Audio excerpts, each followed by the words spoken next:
Yes page ma'am. Number 3 पर हम ध्रुव स्वामिनी और खड़गधारिणी दोनों की बातचीत हो रही है और ध्रुव स्वामिनी को खड़गधारिणी ने बता दिया है कि चंद्रगुप्त आपको आज भी चाहता है। और इसके बाद खड़गधारिणी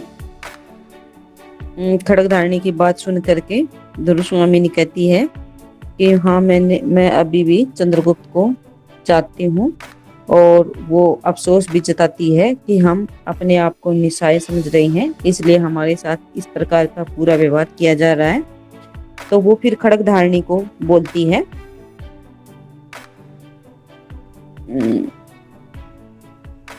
खड़गधारिणी फिर बोलती है, देवी वह वल्लरी जो झरने के समीप पहाड़ी पर गई है, उसकी नन्ही नन्ही पत्तियों को ध्यान से देखने पर आप समझ जाएगी कि वह काई जाति की है।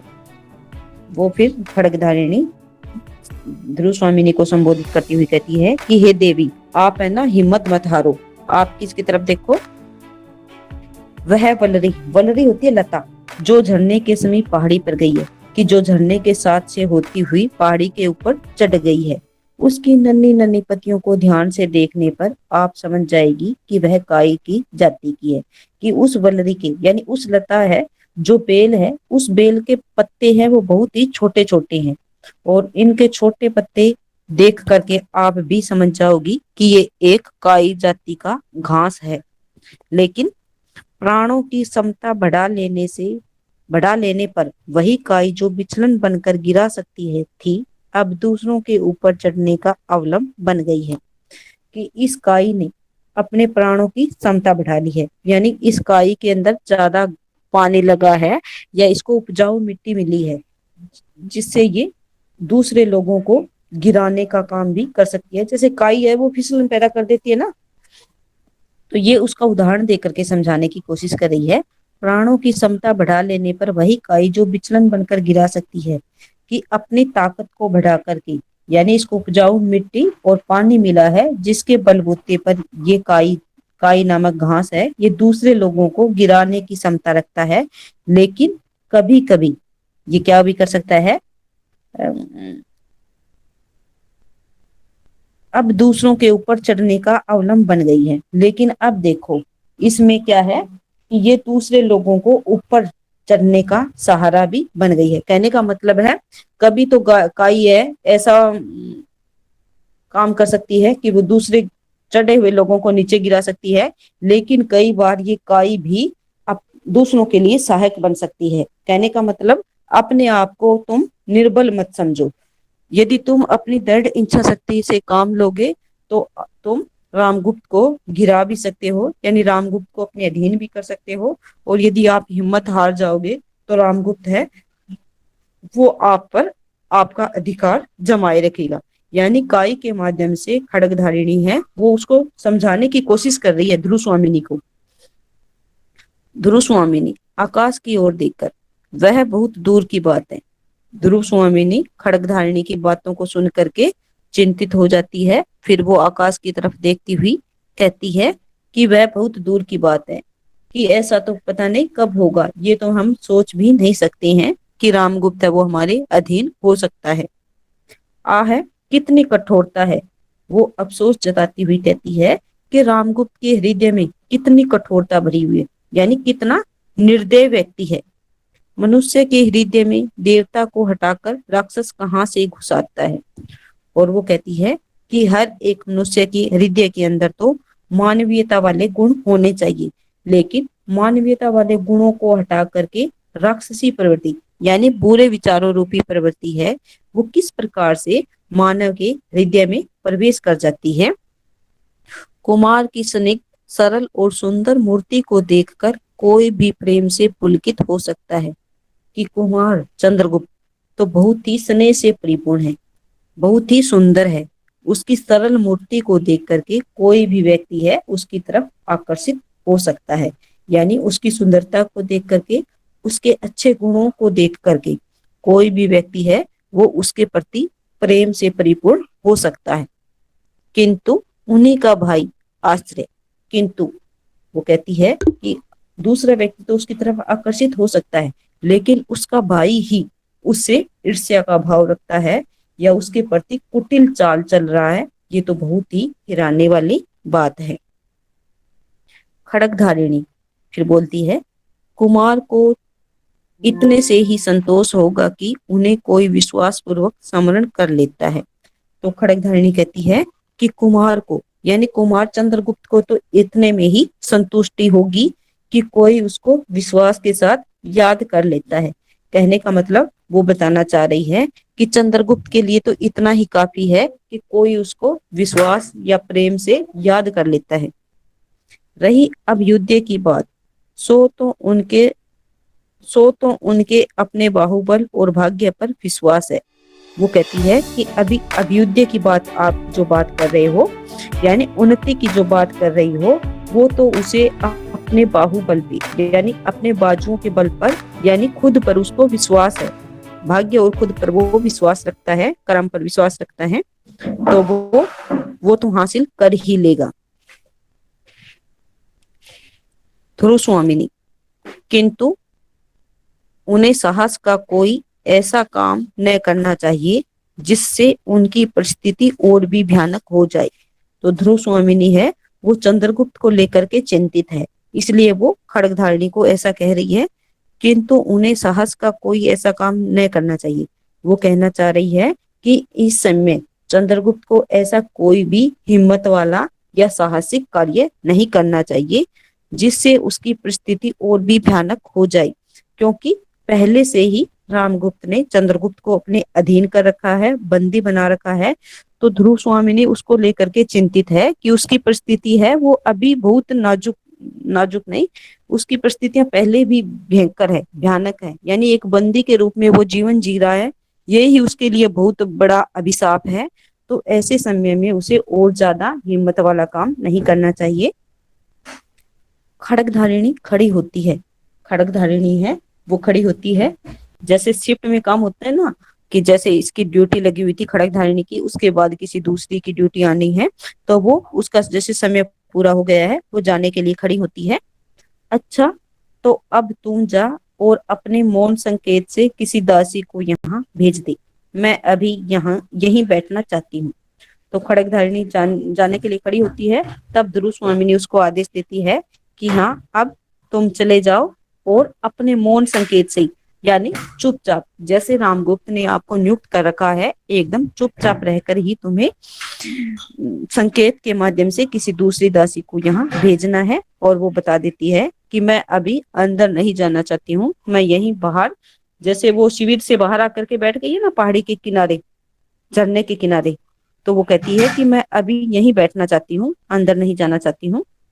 खड़गधारिणी नमस्कार करके जाती है और एक दासी का प्रवेश, खड़गधारिणी है वो उसको ध्रुव स्वामिनी को जैसे बाय बोल करके चली जाती है, और कोई दूसरी दासी है वो वहां पर आ जाती है। दासी हाथ जोड़कर, देवी सायंकाल हो चुका है, वनस्पतियां शिथिल होने लगी हैं, देखिए न व्योम विहारी पक्षियों का झुंड भी अपने नीड़ों में प्रसन्न कोलाहल से लौट रहा है, क्या भीतर चलने की अभी इच्छा नहीं है। जो दूसरी दासी आती है वो महादेवी ध्रुव स्वामिनी के सामने हाथ जोड़ करके विनय करती है और वो बताती है कि हे देवी, अब शाम का समय हो चुका है, वनस्पतियां शिथिल होने लगी है, यानी शाम के समय आपने भी देखा होगा पेड़ पौधे जैसे कह देते हैं सो गए हैं, यानी एक उदासी सी छा जाती है। व्योम देखिए न व्योम विहारी पक्षियों का झुंड भी अपने नीड़ों में प्रसन्न कोलाहल से लौट रहा है। और वो कहती है कि आप भी देखो, व्योम विहारी, व्योम यानी आकाश में, विहारी विहार करने वाले, विचरण करने वाले, पक्षियों का झुंड यानी पक्षियों का समूह भी अपने नीड़ों में यानी अपने घोंसलों में, अपने घरों में प्रसन्न कोलाहल से लौट रहा है कि प्रसन्नता के साथ अपने घरों की तरफ जा रहे हैं। तो वो उदाहरण देकर के बताने की कोशिश कर रही है कि देखो महादेवी, शाम का समय हो चुका है, पेड़ पौधे भी जैसे थके मांदे से लगने लगे हैं, आकाश में विचरण करने वाले पक्षी भी प्रसन्न होकर के अपने घोंसलों की तरफ लौट रहे हैं, क्या भीतर चलने की अभी इच्छा नहीं है। फिर वो उससे पूछती है कि आपका अभी अंदर जाने का मन नहीं है क्या। तो आगे आपकी किताबों में है ना, जैसे ये दासी और इसकी ध्रुव स्वामिनी की बात चल रही है, तो किताबों में मिस प्रिंट हो चुका होगा। जैसे मेरी किताब में तो मिस प्रिंट है, इसमें खड़क धारिणी दिया हुआ है, जबकि यहाँ ध्रुव स्वामिनी आना चाहिए, क्योंकि ध्रुव स्वामिनी और दासी की बातचीत हो रही है। तो ध्रुव स्वामिनी, चलूंगी क्यों नहीं। तो ध्रुव स्वामिनी कहती है कि चलूंगी तो सही, किंतु मेरा नेड़ कहाँ। किंतु मेरा तो कोई नेड़ यानी मेरा तो कोई घर ही नहीं है, यह तो स्वर्ण पिंजर है, कि ये राजभवन है मेरे लिए सोने के पिंजरे के बराबर है। क्यों, आप बताओ मुझे कि ध्रुव स्वामिनी को वो राजभवन सोने के पिंजरे की भांति क्यों लग रहा है।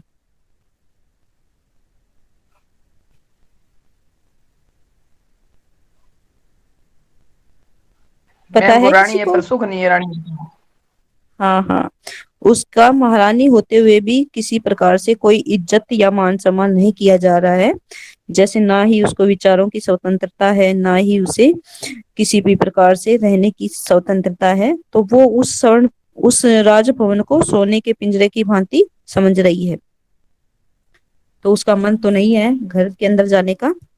करुण भाव से उठकर दासी के कंधे पर हाथ रखकर चलने को उद्यत होती है। करुणा के यानी दया दया से परिपूर्ण भाव के साथ वो उठ करके दासी के कंधे पर हाथ रख करके चलने को उद्यत होती है, यानी चलने को तैयार होती है। नेपथ्य में कोलाहल, नेपथ्य होता है पर्दे, यानी पर्दे के पीछे से कोलाहल आती है, यानी शोरगुल आता है।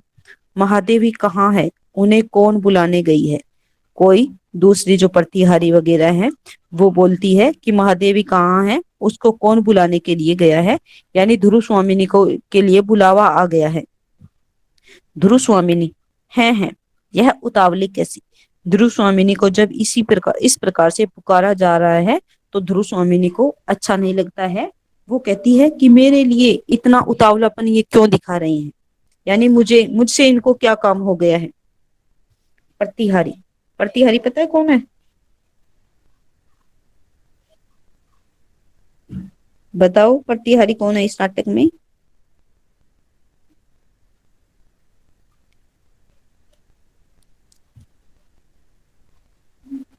जो दरवाजे पर खड़ा होकर के कोई बाहर से आता है तो उससे पूछताछ करता है, या द्वारपाल जिसको कहते हैं। प्रतिहारी प्रवेश करके घबराहट से, भट्टारक इधर आए हैं क्या। प्रतिहारी वहां पर आकर के और घबराहट के साथ यानी चिंतित भाव से बोलता है, भट्टारक इधर आए हैं क्या। भट्टारक है ये राजा रामगुप्त के लिए आया है। इधर आए हैं क्या कि रामगुप्त राजा है वो इधर आए हैं क्या, वो राजा को ढूंढते हुए इधर आया था, इधर आई थी। प्रतिहारी है युवती है। ध्रुव स्वामिनी व्यंग्य से मुस्कुराती हुई, मेरे अंचल में तो छिपे नहीं है, देखो किसी कुंज में ढूंढो। तो ध्रुव स्वामिनी उसकी बात सुन करके व्यंग्य से मुस्कुराती है। व्यंग्य से क्यों मुस्कुरा रही है, क्योंकि अभी तक ध्रुव स्वामिनी और रामगुप्त की किसी भी प्रकार से वार्तालाप नहीं हुआ है, तो वो उसकी बात पर व्यंग्य से हंसती है। मेरे अंचल में तो छुपे नहीं, कि उसने मैंने राजा को अपने दुपट्टे में या दुपट्टे के छोर में तो छुपा नहीं रखा है, देखो किसी कुंज में ढूंढो, कि देख लो यही लताओं के कुंज में कहीं बैठे होंगे, जाकर के ढूंढ लो। प्रतिहारी संभ्रम से, अरे महादेवी क्षमा कीजिए, युद्ध संबंधी एक आवश्यक संवाद देने के लिए महाराज को खोजती हुई मैं इधर आ गई हूँ। तो प्रतिहारी भ्रम के साथ महादेवी को कहती है कि महादेवी मुझसे कुछ गलती हो गई है तो मुझे माफ कर दो। युद्ध संबंधी एक आवश्यक संवाद देने के लिए महाराज को खोजती हुई मैं इधर आ गई हूँ। तो वो क्षमा याचना करती है कि मैं वैसे तो इधर ना आती, लेकिन एक युद्ध से संबंधित जरूरी बात थी, उस जरूरी बात को कहने के लिए मैं राजा को खोजती हुई इधर आ गई हूँ। ध्रुव स्वामिनी होंगे कहीं, यहाँ तो नहीं है। तो उसकी बात का उत्तर देती हुई ध्रुव स्वामिनी कहती है कि यहीं कहीं होंगे, मेरे पास तो नहीं आए हैं। कहने का मतलब वो बेमन से उसको बता रही है कि मेरे पास तो उसका कोई काम नहीं है, यहीं इधर उधर होंगे तो ढूंढ लो। उदास भाव से दासी के साथ ध्रुव स्वामिनी का प्रस्थान। उदासी के भाव उदास होकर के ध्रुवस्वामिनी है वो दासी के साथ वहां से चली जाती है। दूसरी ओर से खड्गधारिणी का पुनः प्रवेश और कुंज में से अपना उत्तरीय संभालता रामगुप्त निकलकर एक बार प्रतिहारी की ओर फिर खड्गधारिणी की ओर देखता है। तो वो दोनों चली जाती हैं। उसके बाद फिर से खड्गधारिणी मंच पर आती है, यानी खड्गधारिणी फिर से उस दृश्य में आती है और फिर दूसरी तरफ से कुंज में से यानी लताओं के जुरमुट से निकलता हुआ रामगुप्त आता है। और जैसे राजा लोग हैं वो अपना एक दुपट्टा सा ओढ़ करके रखते हैं, उस दुपट्टे को संभालता हुआ रामगुप्त भी मंच पर आ जाता है, यानी रामगुप्त भी दिखाई देता है। फिर खड्गधारिणी रामगुप्त निकलकर एक बार प्रतिहारी की ओर फिर खड्गधारिणी की ओर देखता है। तो एक दृष्टि से तो वो प्रतिहारी की तरफ देखता है और दूसरी दृष्टि से वो खड्गधारिणी की ओर देखता है। कहने का मतलब प्रतिहारी की तरफ तो इसलिए देखता है कि ये किस काम से इधर आई हुई है, और खड्गधारिणी की ओर देखता है इसलिए है कि मैंने इसको क्या जो जिम्मेदारी दे रखी है उस जिम्मेदारी को ये अच्छे से निभा रही है या नहीं निभा रही है। प्रतिहारी, जय हो देव, एक चिंताजनक समाचार निवेदन करने के लिए अमात्य ने मुझे भेजा है। तो वो प्रतिहारी राजा के आते हुए उसकी जय जयकार करती है और बताती है कि एक चिंता से परिपूर्ण समाचार पहुंचाने के लिए अमात्य ने मुझे यहाँ भेजा है। अमात्य है ये जो महामंत्री है शिखर स्वामी रामगुप्त का, वो अमात्य है। अमात्य ने मुझे भेजा है। रामगुप्त झुंझलाकर चिंता करते करते देखता हूँ कि मुझे मर जाना पड़ेगा। रामगुप्त है वो उसके चिंताजनक समाचार नाम से ही चिढ़ गया है और वो कहता है कि मुझे तो इस प्रकार से चिंता करते करते मरना ही पड़ेगा। एक राजा है, राजा का कार्य तो ये होना चाहिए कि कोई भी अच्छी बात है या पूरी बात है उसको अच्छी प्रकार से सुनना चाहिए और निर्णय लेना चाहिए। लेकिन यहाँ देखो राजा का काम, वो तो कहता है कि ये चिंता वाली बातें मुझे क्यों सुना रही हो। कहने का मतलब तो ये हुआ ना। ठहरो, खड्गधारिणी से, हाँ जी, तुमने अपना काम तो अच्छा किया, किंतु मैं समझ न सका कि चंद्रगुप्त को वह अब भी प्यार करती है या नहीं। देखो जो प्रतिहारी है वो तो राज्य में युद्ध से संबंधित समाचार लेकर के आई है, लेकिन रामगुप्त को पड़ी है ध्रुवस्वामिनी के बारे में जानने की। तो वो कहता है कि ठहरो, कि तुम्हारी बात मुझे पहले नहीं सुननी है। वो खड्गधारिणी से बोलने लगता है, हाँ जी, तुमने अपना काम तो अच्छा किया, कि हाँ मैंने आपकी जो ड्यूटी लगा रखी है, आपको जो जिम्मेदारी दे रखी है, उस जिम्मेदारी को आपने अच्छे से निभाया है या नहीं निभाया है। किंतु मैं समझ न सका कि चंद्रगुप्त को वह अब भी प्यार करती है या नहीं। और वो ये बात, ये सच्चाई उगलवाना चाहता है कि अभी भी क्या ध्रुवस्वामिनी चंद्रगुप्त को चाहती है या नहीं चाहती है। मुझे ये बात चाहिए, मुझे इस बात का सुराग चाहिए कि वो अभी भी उसको चाहती है या नहीं चाहती है। खड्गधारिणी प्रतिहारी की ओर देखकर चुप रह जाती है। जो खड्गधारिणी है उसको गूंगी के रूप में नियुक्त कर रखा है, तो खड्गधारिणी प्रतिहारी के होते हुए राजा के सामने कुछ बात नहीं कहना चाहती है, तो वो प्रतिहारी की तरफ देख करके चुप रह जाती है। अब रामगुप्त भी समझ चुका है कि ये यानी खड्गधारिणी है, ये प्रतिहारी के होते हुए मुझे जो ध्रुवस्वामिनी के विषय में बातचीत है वो नहीं बताएगी। तो फिर रामगुप्त प्रतिहारी की ओर क्रोध से देखता हुआ, जो द्वारपाल पालिका आई हुई है उसकी तरफ क्रोध से देखता है, यानी गुस्से से देख रहा है कि ये यहाँ पर क्यों आई है, ये यहाँ से चली क्यों नहीं जाती। तुमसे मैंने कह दिया न कि अभी मुझे अवकाश नहीं, ठहर कर आना। और वो उसको जैसे क्रोध से देखता है और उसको वहां से चले जाने की कहता है कि मैंने आपको कह दिया है कि अभी मैं आपकी बात नहीं सुनना चाहता हूँ, जब मुझे कुछ फुर्सत होगी तभी मैं सुनूंगा, इसलिए तुम बाद में आना। प्रतिहारी, राजाधिराज शकों ने किसी पहाड़ी राह से उतरकर नीचे का गिरिपथ रोक लिया है।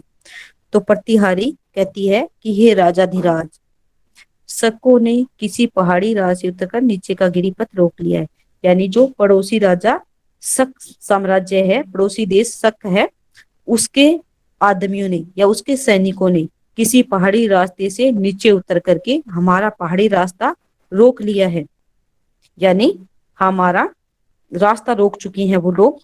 हम लोगों के शिविर का संबंध राजपथ से छूट गया है। शकों ने दोनों ओर से घेर लिया है और वो बताती है कि हम लोगों का संबंध है वो मुख्य मार्ग से छूट चुका है और दोनों तरफ से हम बंदिश में आ गए हैं, यानी हम इधर भी नहीं जा सकते और उधर भी नहीं जा सकते, यानी हमारे सामने विकट परिस्थितियां है वो खड़ी हो चुकी है। लेकिन रामगुप्त क्या कहता है, रामगुप्त दोनों ओर से घिरा रहने में शिविर और भी सुरक्षित है, मूर्ख चुप रहे।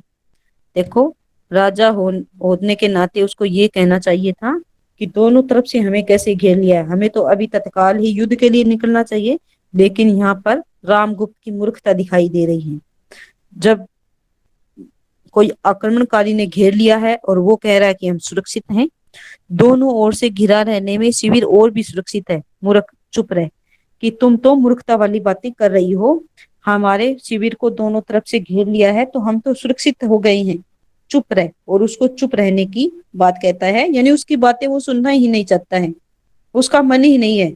राजा की जो भूमिका निभानी उसको चाहिए थी, जो कर्तव्य थे, उन कर्तव्यों के प्रति वो जागरूक नहीं है, तो वो उसको फिर से चुप करवा देता है खड़गधारिणी से।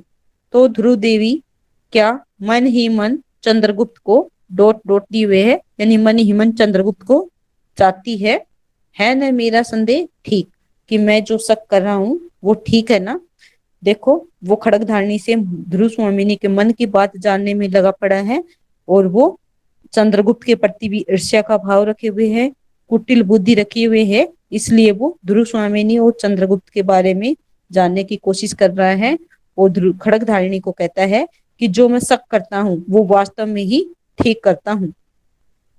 प्रतिहारी हाथ जोड़कर, अपराध क्षमा हो देव, अमात्य युद्ध परिषद में आपकी प्रतीक्षा कर रही हैं।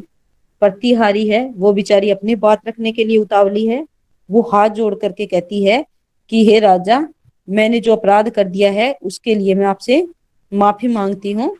अमात्य युद्ध परिषद में आपकी प्रतीक्षा कर रहे हैं कि हे राजा, अमात्य यानी महामंत्री है, वो युद्ध सभा में नहीं, जो मीटिंग बिठा रखी है, युद्ध संबंधी जो मीटिंग जो सभा है, उस सभा में आपका इंतजार कर रही हैं, इसलिए तुम जल्दी चलो। वो तो ये कहना चाहती है, लेकिन राजा को अपने घरेलू मामलों से या अपने निजी मामलों से ही फुर्सत नहीं है। रामगुप्त हृदय पर हाथ रखकर, युद्ध तो यहाँ भी चल रहा है, देखती नहीं जगत की अनुपम सुंदरी मुझसे स्नेह नहीं करती और मैं हूँ इस देश का राजाधिराज। रामगुप्त को अपना ही लगा पड़ा है, वो अपने हृदय पर हाथ रख करके कहता है कि युद्ध तो मेरे दिल में भी चल रहा है। देखो, जगत की अनुपम सुंदरी, यानी वो ध्रुव स्वामिनी को संसार की सबसे सुंदर युवती मानता है और उसके बारे में कहता है कि वो मुझसे प्रेम नहीं करती है, जबकि मैं इस देश का राजा हूँ, कि राजा होने के नाते हर एक युवती को मुझसे प्रेम करना चाहिए, लेकिन ध्रुव स्वामिनी है वो मुझसे प्रेम नहीं करती है। ये अपने आप में उसको दुखी करने वाली बातें लग रही है। तो प्रतिहारी बोलती है, महाराज, सकराज का संदेश लेकर एक दूत भी आया है। प्रतिहारी है वो अपनी बात रखनी चाह रही है, हर बार कोशिश कर रही है। महाराज, सकराज का संदेश लेकर एक दूत भी आया है। वो बता रही है कि सकराज ने किसी संदेश वाहक को, यानी किसी दूत को कुछ प्रस्ताव देकर के भेजा है, कुछ समाचार देकर के भेजा है। रामगुप्त आ है, किंतु ध्रुव देवी, उसके मन में टीस है। कुछ सोचकर, जो स्त्री दूसरे के साथ में रहकर प्रेम किसी अन्य पुरुष से करती है, उसमें एक गंभीर और व्यापक रस उद्वेलित रहता होगा, वही तो नहीं जो चंद्रगुप्त से प्रेम करेगी, वह स्त्री न जाने कब चोट कर बैठे। वो है अफसोस जताता हुआ कहता है, किंतु ध्रुव देवी के संबंध में वो कह रहा है उसके मन में टीस है। कहने का मतलब ध्रुव स्वामिनी को भी मेरे प्रति प्रेम नहीं है, वो भी मेरे प्रति एक टीस का भाव, एक कसक का भाव पाले हुए हैं। कुछ सोचकर, फिर वो कुछ सोचता है जो स्त्री दूसरे के शासन में रहकर प्रेम किसी अन्य पुरुष से करती है, कि ऐसी युवती मेरे राजा होते हुए भी मेरे शासन में रह करके वो मुझसे प्रेम ना करके चंद्रगुप्त से प्रेम करती है, तो उसमें एक गंभीर और व्यापक रस उद्वेलित रहता होगा, कि उसके हृदय में तो एक गंभीरता का भाव या एक व्यापक रस उफनता रहता होगा। यानी मेरे प्रति है उसके हृदय में एक व्यापक क्रोधित भाव उफनता रहता होगा। वही तो नहीं, जो चंद्रगुप्त से प्रेम करेगी वह स्त्री न जाने कब चोट कर बैठे। वो कहता है कि नहीं, मैं ऐसा तो सहन नहीं कर सकता कि जो युवती चंद्रगुप्त से प्रेम कर सकती है, मेरा किसी भी प्रकार से कोई डर नहीं मानती है, ऐसी युवती मुझे कभी भी नुकसान पहुंचा सकती है। भीतर भीतर न जाने कितने कुछ चक्कर घूमने लगेंगे, कि उसके हृदय में तो न जाने मेरे प्रति किस प्रकार की कुटिल बुद्धि घूमती होगी, किस प्रकार का वो षड्यंत्र रचती रहती होगी। खड़गधारिणी से सुना ने ध्रुव देवी से कह देना चाहिए कि वह मुझे और मुझसे ही प्यार करे, केवल महादेवी बन जाना ठीक नहीं है। और फिर वो खड़गधारिणी को संबोधित करता हुआ कहता है कि खड़गधारिणी, तुम ध्यान से सुन लो, ध्रुव स्वामिनी से जाकर कह दो कि वो सिर्फ और सिर्फ मुझसे ही प्यार करे, केवल महादेवी बन जाना ठीक नहीं है। कि वो मुझसे शादी करके महादेवी तो बन गई है, लेकिन मुझसे ही प्रेम करे, यदि प्रेम नहीं करेगी तो ठीक नहीं रहेगा। कहने का मतलब एक डरावनी दे रहा है वो। खड़गधारिणी का प्रतिहारी के साथ प्रस्थान और शिखर स्वामी का प्रवेश। खड़गधारिणी है वो प्रतिहारी के साथ वहां से चली जाती है और फिर वहीं पर शिखर स्वामी आ जाता है। जैसे महामंत्री है वो राजा का युद्ध परिषद में युद्ध संबंधी सभा में मीटिंग में इंतजार कर रहा था, लेकिन राजा वहां नहीं आया है, तो महामंत्री खुद चल करके वहां आ गया है राजा से बात करने के लिए। शिखर स्वामी, कुछ आवश्यक बातें कहनी है देव। शिखर स्वामी आकर के राजा को बोलता है कि हे देव, मुझे कुछ जरूरी बातें कहनी है। रामगुप्त चिंता से उंगली हिलाते हुए जैसे अपने आप से बातें कर रहा हो। रामगुप्त है शिखर स्वामी की आवश्यक बातों के बारे में सुनते ही चिंता से उंगली हिलाने लगता है और जैसे अपने आप से बातें कर रहा हूं, यानी अपने आप ही बड़बड़ाने लगता है। ध्रुव देवी को लेकर क्या साम्राज्य से भी हाथ धोना पड़ेगा? नहीं तो फिर वो ध्रुव स्वामिनी के बारे में सोच रहा है कि ध्रुव स्वामिनी के कारण क्या मुझे अपने राजपद से भी त्याग पत्र देना पड़ेगा? नहीं, मैं ऐसा तो नहीं होने दूंगा। कुछ सोचने लगता है, फिर कुछ और चिंतित हो जाता है। ठीक तो सहसा मेरे राजदंड ग्रहण कर लेने से पुरोहित, अमात्य और सेनापति लोग छुपा हुआ विद्रोह भाव रखते हैं। तो फिर वो सोचने लगता है कि ठीक है, अचानक से मैंने जब राजदंड यानी अचानक से जब मैंने राजपद ग्रहण किया था, उस समय राज्य के जितने भी पुरोहित थे, जितने भी अमात्य थे, वो जितने भी सेनापति थे, सारे मेरे प्रति विद्रोह भाव रखने लगे थे, यानी मेरे पक्ष में नहीं थे। जबकि जो अमात्य, जो शिखर स्वामी है, वो तो उसका षड्यंत्रकारी है, षड्यंत्र रचने वाला है। तो वो कहता है छुपा हुआ विद्रोह भाव रखते हैं शिखर स्वामी से हाँ बुलवाने की कोशिश करता है कि है न, कि हाँ ऐसी ही बात है ना, केवल एक तुम ही मेरे विश्वास पात्र हो। और शिखर स्वामी को कहता है कि मैं केवल तुम पर ही विश्वास कर सकता हूँ। क्यों कर सकता है? क्योंकि बताओ, आप बताओ मुझे।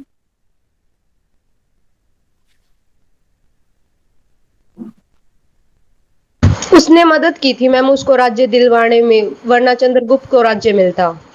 हाँ हाँ, तभी वो कहता है कि मैं केवल आप पर ही विश्वास कर सकता हूँ। समझा न? यही गिरिपथ सब झगड़ों का अंतिम निर्णय करेगा। और वो कहता है कि जो पर्वतीय रास्ता रोका हुआ है ना शकों के द्वारा, ये ही सारे झगड़ों का अंतिम निर्णय करेगा। कहने का मतलब सारे एक तीर से सारे ही शिकार हो जाएंगे। क्यों अमात्य? जिसकी भुजाओं में बल न हो, उसके मस्तिष्क में तो कुछ होना ही चाहिए न।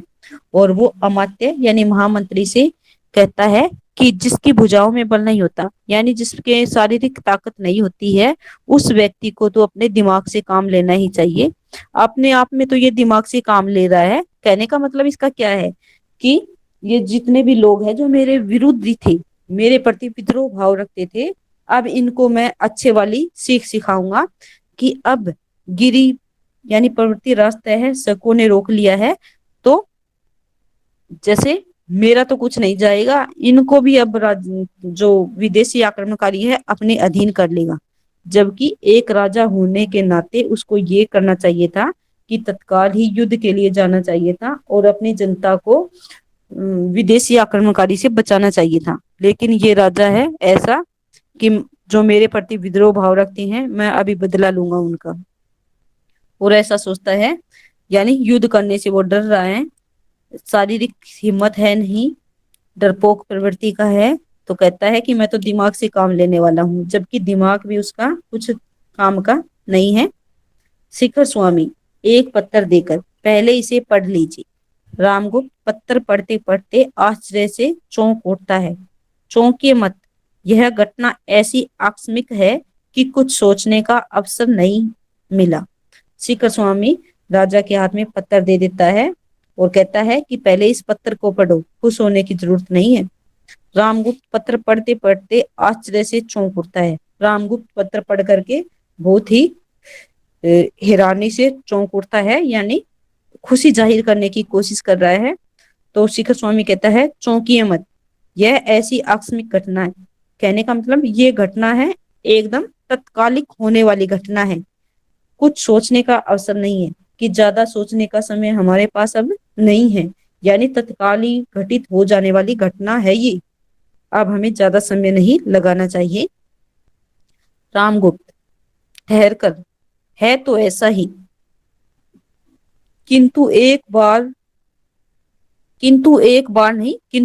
बात ही मेरे प्रतिकूल भी नहीं, मुझे इसकी संभावना पहले से भी थी। वो कहता है ठहर कर, है तो ऐसा ही कि बात तो ऐसी है कि अचानक घटित होने वाली है, किंतु इस पत्थर में एक भी बात ऐसी नहीं है जो मेरे अनुकूल ना हो। कहने का मतलब मेरे प्रतिकूल कोई भी बात नहीं है। कहने का मतलब सभी बातों का मुझे फायदा है, मुझे इसकी संभावना पहले से भी थी। वो कहता है कि मैं तो इन बातों से पहले ही वो था, सावधान था कि हाँ ऐसा हो सकता है मेरे राज्य में। तो वो ज्यादा डरा हुआ महसूस नहीं करवाना चाह रहा है महामंत्री के आगे। रामगुप्त नहीं, शिखर स्वामी आश्चर्य से, तब तो महाराज ने अवश्य ही कुछ सोच लिया होगा। तो शिखर स्वामी उसकी बातों को सुनकर के आश्चर्यचकित हो जाता है और वो प्रश्न करता है कि हाँ, फिर तो राजा ने तो पहले ही सोच लिया होगा कि ऐसी इसको संभावना थी कि भविष्य में ये होने वाला है, तो उसकी तैयारी तो राजा ने पहले से ही कर ली होगी। मेघ संकुल आकाश की तरह जिसका भविष्य घिरा हो, उसकी बुद्धि को तो बिजली के समान चमकना ही चाहिए। और वो कहता है कि बादल छाए हुए आकाश की तरह जिस व्यक्ति का भविष्य धूमिल हो, उस व्यक्ति की बुद्धि को तो बिजली के समान चमकना ही चाहिए। यानी आपका भविष्य है वो बादल छाए हुए आकाश की भांति है, तो ऐसे समय में आपकी दिमाग की यानी आपकी बुद्धि को तो बिजली की भांति चमक पैदा करनी ही चाहिए। यानी ऐसे समय में तो आपको बुद्धि से काम लेना ही चाहिए। रामगुप्त ससंग कह दूं, सोचा तो है मैंने, परंतु क्या तुम उसका समर्थन करोगे? रामगुप्त ससंग यानी शंका के साथ, संदेह के साथ कहता है, कह दूं कि मैंने जो सोच रखा है वो बातें आपको बता दूं? सोचा तो है मैंने, परंतु क्या तुम उसका समर्थन करोगे? कि मैंने जो विचार किया है, क्या मेरे विचारों का आप समर्थन करोगे, मेरे विचारों को मानोगे? शिखर स्वामी यदि नीति युक्त हुआ तो अवश्य समर्थन करूंगा। शिखर स्वामी हाँ भर लेता है कि यदि नैतिकता से परिपूर्ण होगा, सही परिपाटी से परिपूर्ण होगा, तो मैं आपकी बातों का अवश्य समर्थन करूंगा। सबके विरुद्ध रहने पर भी स्वर्गीय आर्य समुद्रगुप्त की आज्ञा के प्रतिकूल मैंने ही आपका समर्थन किया था कि सारे लोग आपके विरुद्ध थे, और स्वर्ग सिधारे हुए समुद्रगुप्त की आज्ञा के प्रतिकूल, यानी उसकी आज्ञा क्या थी कि चंद्रगुप्त को राजा बनाया जाए, लेकिन मैंने उनकी आज्ञा का पालन ना करते हुए आपका समर्थन किया है, यानी आपको राजा बनवाया है। नीति सिद्धांत के आधार पर ज्येष्ठ राजपुत्र को डॉट डॉट दिया हुआ है कि ज्येष्ठ राजपुत्र को ही राजा बनाना चाहिए। वो आपकी बात ये यहाँ रखना चाहता है कि नीति सिद्धांत तो यही कहता है कि बड़े पुत्र को राज सिंहासन देना चाहिए, जबकि बड़ा पुत्र लायक नहीं होता है तो छोटे बेटे को राजा बनाया जाना चाहिए। यही बात समुद्रगुप्त ने शिखर स्वामी को कही थी कि मेरा बड़ा बेटा है, ये तो काम राजा बनने लायक नहीं है, इसलिए मेरे छोटे बेटे को राजा बना दिया जाए। लेकिन इस बात के विरुद्ध जाकर के शिखर स्वामी ने रामगुप्त को राजा बनाया था। रामगुप्त बात काटकर वह तो, बाकी कल पढ़ेंगे। आगे मेरी दूसरी क्लास का टाइम हो चुका है।